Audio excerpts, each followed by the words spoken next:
So today we're going to talk a little bit about hydroelectric power and the pros and cons of an energy source that is often touted as renewable and green and non-emitting, but is also often criticized as having more hidden and sinister environmental impacts.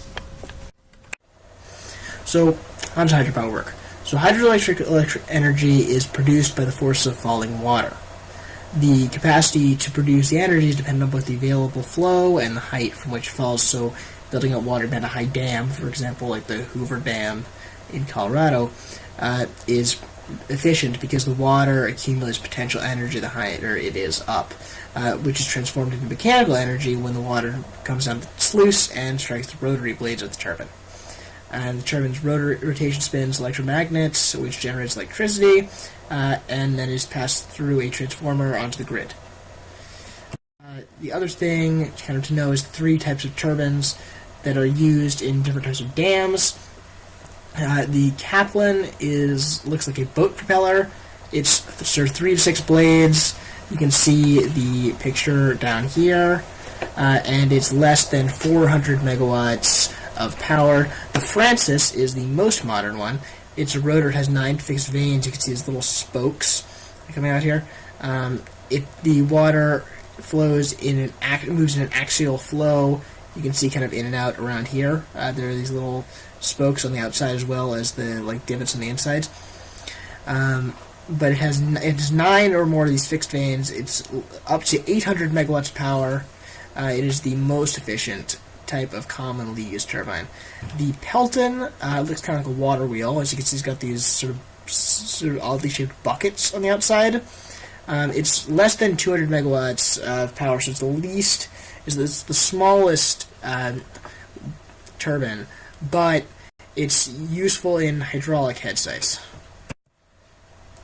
So, for the benefits of hydroelectric power, it is a renewable, abundant energy source. What that means is the only requirement for producing hydroelectric energy is building the dam and there being water. So as long as the water cycle continues, there will always be a source of power from hydroelectric dams. Not only that, it's also flexible, so it's good for vulnerable electric grids. We've talked a lot about the electric grid in the United States being somewhat crumbling and old, and so the problem is especially with wind power, when say a gust of wind comes over the Colorado Rockies, the operators of the grid have to decide how to use the energy within about 30 minutes, or they have to either shut off parts of the grid or shut off the turbines. With a dam, the operators can actually adjust the water intake to meet low or high electricity demands at various times, which is very helpful. It can also adjust very quickly, unlike, say, a wind turbine, which takes a while to turn on and off, or a solar panel, which you can't turn off.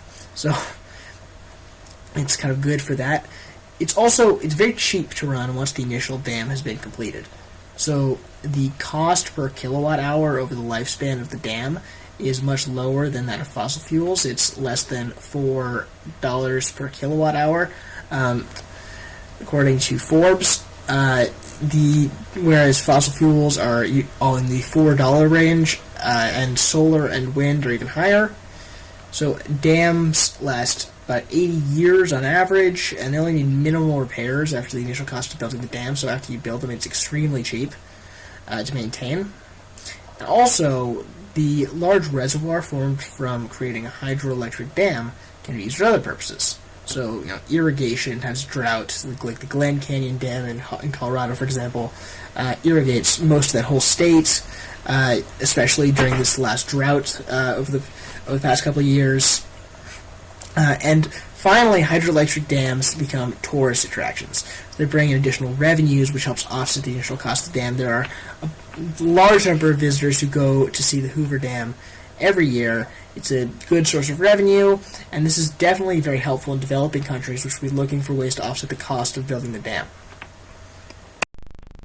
So the drawbacks of hydroelectric power are also significant. The first one is the adverse environmental impact of the reservoir that forms behind the dam. This has consequences for the wildlife and plants that live behind the dam. The wildlife has to move and definitely loses its habitat. The plants just die.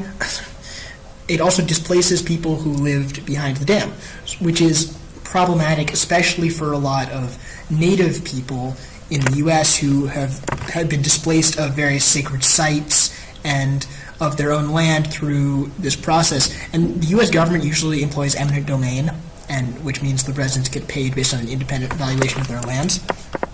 But in other countries, as well as to a lesser degree in the U.S., this process can be extremely vulnerable to being exploited by the government, and so it's kind of a flawed system. The second thing is it can only be built in places with large and fast rivers. So, the Danube in Germany, the Colorado River in the U.S., the Nile River in Egypt, places like that.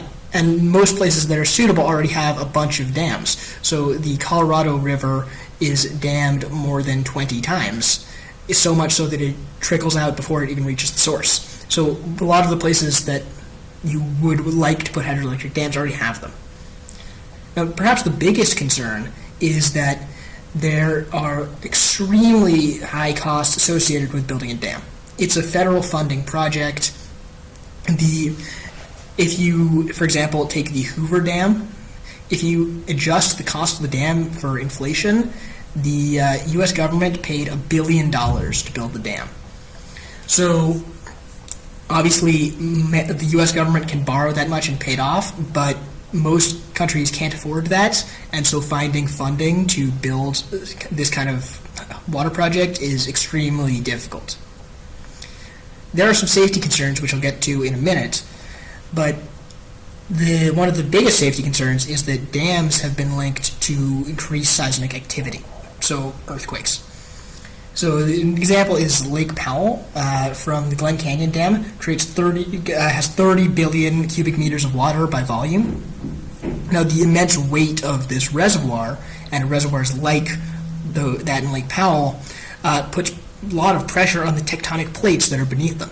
And this is actually really problematic when those reservoirs occur around fault lines. So in the Pacific coast of the U.S., there are a few well-known ones. In southwestern China, there are a lot of fault lines. And almost every study that has looked into this has shown increased seismic activity when these dams are built in areas that have high concentration of dams. So that's something that is not thoroughly understood yet, at least the specific relationship, but it's definitely a possibility to consider. So dam safety, as we referred to in the past slide, is kind of a big issue for hydroelectric dams. So this is especially for those who advocate dams in the developing world where the cost is such a big issue. The classic example of the dangers of hydroelectric dams is the Banqiao Dam in China. So it was in the southwest in Henan province. It was built in 1952 during Mao's first industrialization. And it was reinforced in 1956 with some cheaper Soviet technology, even though it didn't really fit the region, as the government later acknowledged. But in 1975, the worst typhoon in the last century hit Henan province, and it destroyed the dam entirely. So the floodwater and the debris that flowed downriver killed 171,000 people and displaced 11 million more. So it's the huge disaster. So the big question of this is, was it a result of government negligence or was it an unavoidable risk?